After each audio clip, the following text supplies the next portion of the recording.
La noticia requiere profundidad. En Notimundo están los protagonistas de la noticia. Y saludamos a esta hora al economista Pablo Arosemena, expresidente de la Federación de Cámaras de Comercio del Ecuador. Economista Arosemena, muy buenas noches y gracias por acompañarnos. Le saluda María del Carmen Álvarez. ¿Qué tal, María del Carmen? Muy buenas noches. Un saludo cordial para ti y para todos los que nos escuchan y nos ven también esta señal. Gracias nuevamente. Ahora, con lo que dije hace un momento, con esta reducción de los aranceles a esta gran cantidad de partidas que se disponen específicamente para la importación del sector productivo, es decir, son materia prima, son bienes que son necesarios para la producción. Se está buscando impulsar de alguna manera la competitividad de nuestros productos, porque obviamente se van reduciendo los costos que tienen al momento de producción. Aterricemos un poco este dato, estas 667 partidas de insumos y de materias primas que se han considerado. ¿Esto qué significaría? Es decir, ¿hasta qué punto, cuántas empresas serían beneficiadas? ¿Qué cantidad, además de mano de obra, de personas que trabajan, que son empleados de estas empresas, van a poder de alguna manera conservar sus empleos?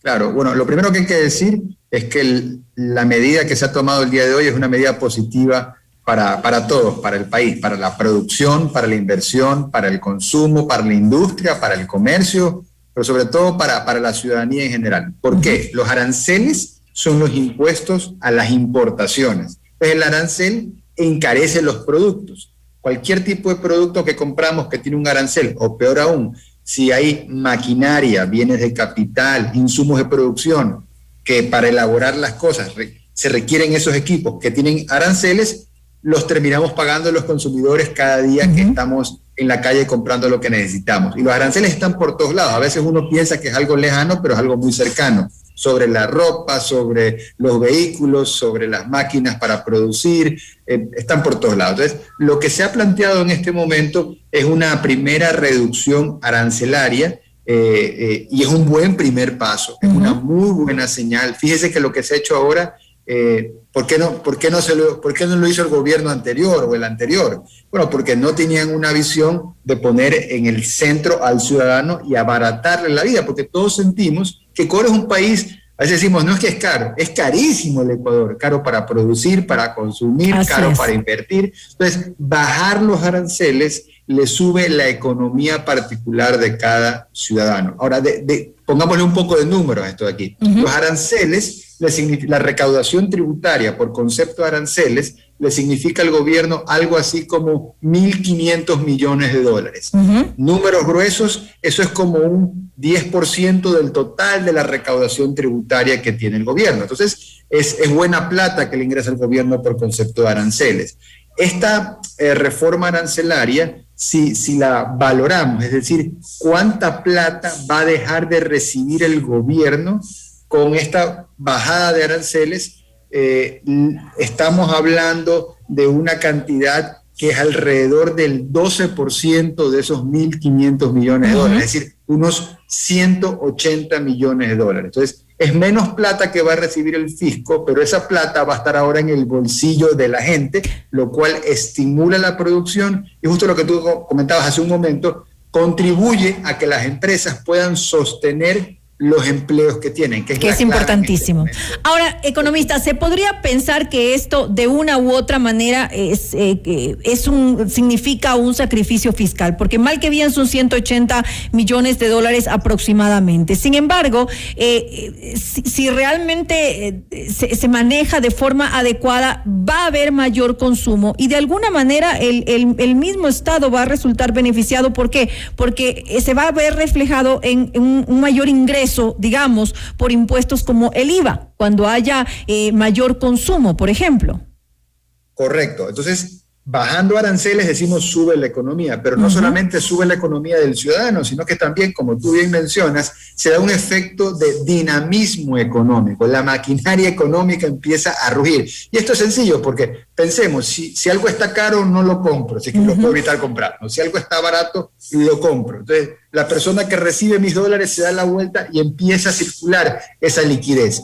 Y ese movimiento de dinero también pues beneficia al gobierno porque, por ejemplo, hay impuestos como IVAs que el gobierno va recaudando. Entonces, indirectamente, la dinamización económica contribuye a que, no de manera inmediata, pero en un mediano plazo, el gobierno pueda recaudar inclusive más que lo que recaudaba cuando tenía los aranceles más altos. Entonces, eso es algo muy interesante. Ahora, tú me preguntabas hace un momento, y no quería dejar de decirlo, ¿cuántas empresas se están beneficiando con esta medida? Estamos hablando de más de 6.300 empresas y estamos hablando de más de 80 sectores de la industria que se estuvieran beneficiando. Entonces, es bueno. Ahora, también quiero dimensionarlo porque es un buen paso, es un gran paso en el camino correcto, pero hay más pasos que tienen que acompañar para llegar a las metas de hacer que Ecuador sea más competitivo, que sea un país que no lo sintamos tan caro para producir, para consumir, para vivir, como decíamos. ¿Qué queda pendiente? Sí, lo siguiente tiene que ver con dos cosas.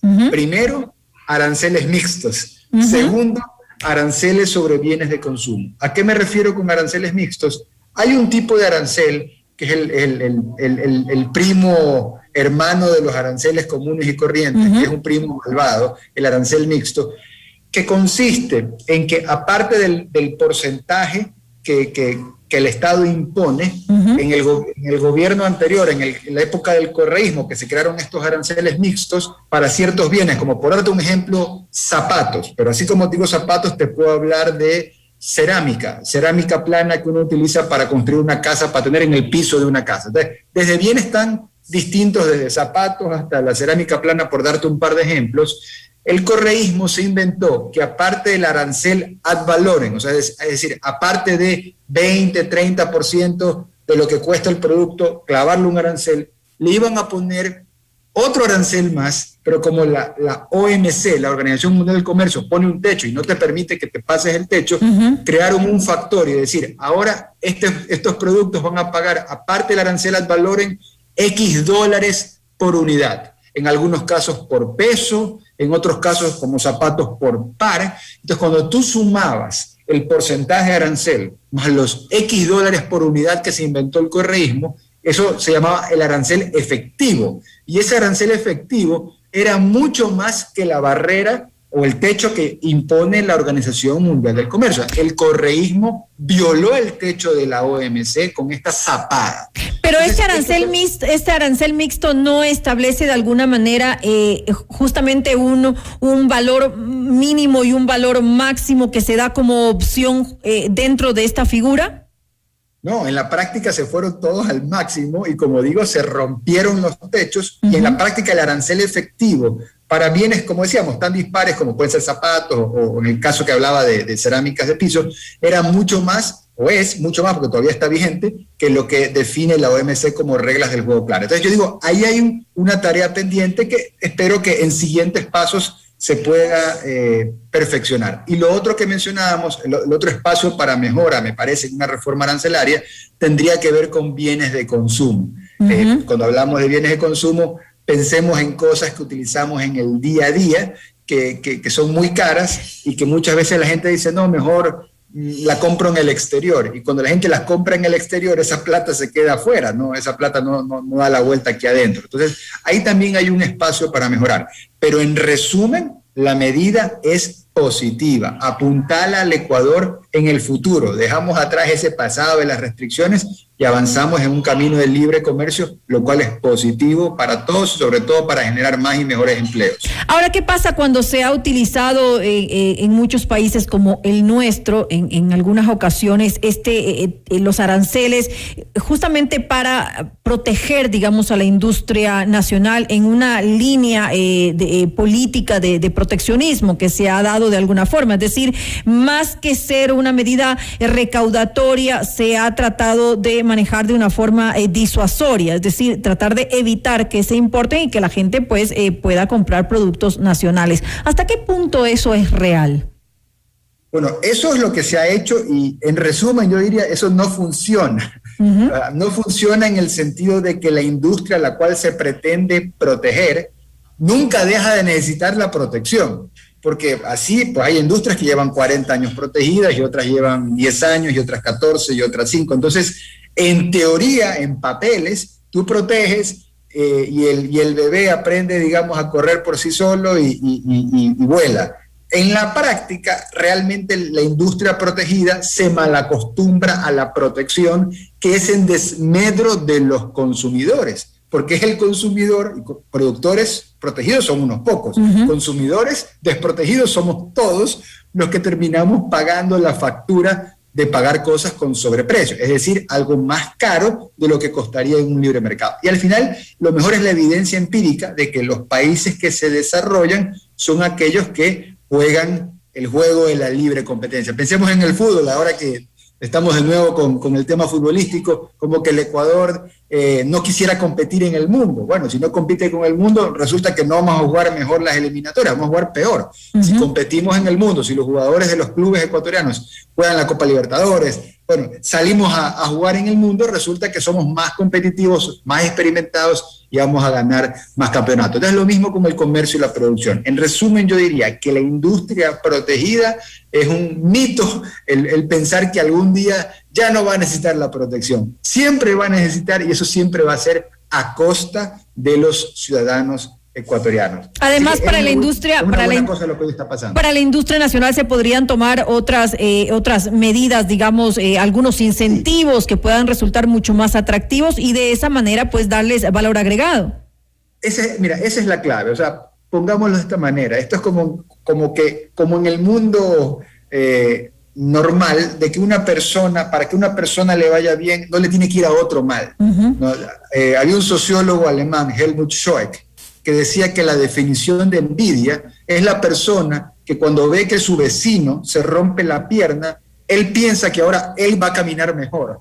Entonces, el tema del proteccionismo está con una idea muy fijada en pensar que la única forma de desarrollarte es bloqueando que los demás puedan usar su libertad para comprar cosas que no son las que yo vendo. Cuando, como tú bien dices, yo estoy de acuerdo con esa teoría y me gusta, que más bien es ayudemos a esa industria nacional, uh-huh. Quitándole aranceles que le encarece la vida a ellos, dándole reglas claras. O sea, vamos por el lado de los incentivos y no por el lado de las restricciones. En el corto plazo puede ser que alguien patalee, pero en el mediano y largo plazo la ciudadanía va a estar feliz de tener un país más competitivo. Además que el proteccionismo, cuando se hace sin tener cuidado, vuelve a las empresas, a las industrias nacional, poco eficiente en realidad, porque no tiene una competencia con la cual deba mejorar la calidad de sus productos, por ejemplo.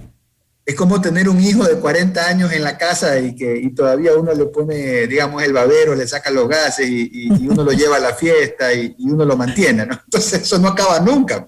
Así es. Para todo hay un momento en la vida. Entonces sí, tenemos una industria nacional que es muy competitiva en muchísimos ámbitos. Uh-huh. Piensa tú lo siguiente, en la agroindustria, pensemos en el banano, que yo hablando aquí desde la costa y como que el banano es un gran tema aquí en la costa, tanto como exportación de banano como el valor agregado del banano congelado. Cada vez hay más innovación en eso. Pero quedémonos con la idea de que en la agroindustria ecuatoriana prácticamente no hay subsidios, no hay proteccionismo y somos muy competitivos uh-huh. En camarón, en banano, en tilapia, en flores, en brócoli, una cantidad de cosas. Así es. No hay protección y no necesitamos protección y competimos en el mundo. Entonces, yo creo que esa es la mirada y hay que trabajar en ese sentido y creo que tenemos hoy un gobierno de reglas claras. Y a mí, digamos, como ciudadano, yo estoy muy optimista con lo que estoy viendo que está pasando y con lo que veo que se viene, que es un horizonte de tranquilidad, donde se puede respirar, se puede trabajar, se puede competir. La medida que hoy estamos conversando es buena, siempre yo creo que puede ser mejor y espero que sea mejor conforme pasen los días, las semanas y los meses, pero hay que decir las cosas como son. Es una medida que va en el camino correcto.